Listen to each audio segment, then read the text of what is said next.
সুপ্রিয় দর্শক, আসসালামু আলাইকুম। আমি মোহাম্মদ আক্কাস আলী। আমার ইউটিউব চ্যানেল বিডিগ্রেঞ্জ নিউজ 24 যারা দেশ ও প্রবাস থেকে দেখছেন সবাইকে জানাই আন্তরিক শুভেচ্ছা অভিনন্দন।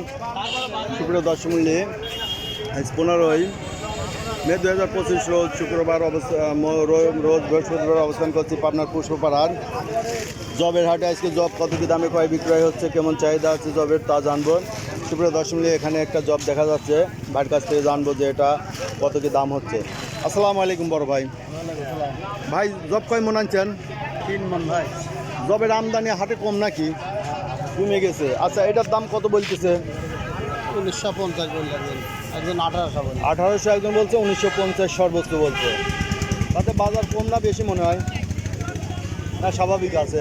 ঠিকই আছে এরকম বাজারে। বাজার এইরকমই স্বাভাবিক বাজার আছে, হয়তো 2000 হলে বেশি দিবেন তাই না, না কি টার্গেট আছে? ওই রকম বাজার দেখি বাজার দেখে তো আমদানি খুব কম, আমদানি বেশি থাকলে ব্যাপারীপত্র আছে। তো শুক্রিয়া দর্শক, দেখলেন যে জবের আমদানি কম, জব 1900, 1950। এখানে একটা জব আছে দেখি। এই জবটা কার ভাই আপনার? জব কত বলতেছে এটা? 2200 টাকা হলে বিক্রি করবো। 2200 হলে বেচবেন? দাম কি হয়েছে, কীরকম হয়েছে? দাম এখন হয় না। এই যে 2200 টাকা হলে বিক্রি করবে। এই যে জবের আমদানি নাই না, আমদানি নাই, এইটুকু আমদানি। এসবের দর্শক দেখলেন জবের আমদানি নেই, তবে জব 1800, 1900, 2000, 2200 এরকম কেনা বেচা হচ্ছে কোয়ালিটি। এসবের দর্শক যারা এই ধরনের ভিডিও নিয়মিত দেখতে চান অবশ্যই সাবস্ক্রাইব করে পাশে থাকবেন, লাইক শেয়ার কমেন্ট করে চ্যানেলটা প্রমোট করবেন। ধন্যবাদ।